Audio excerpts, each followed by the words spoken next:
inspection purposes, and some of the river reaching directly into the water quality indicators. The plain river tide at the mouth of the river flow discharge to create. Maybe we have just river pollution.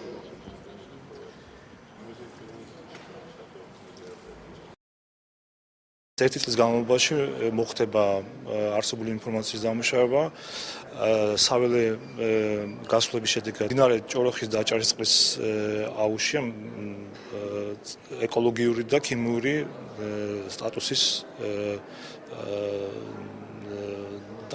დადგინა.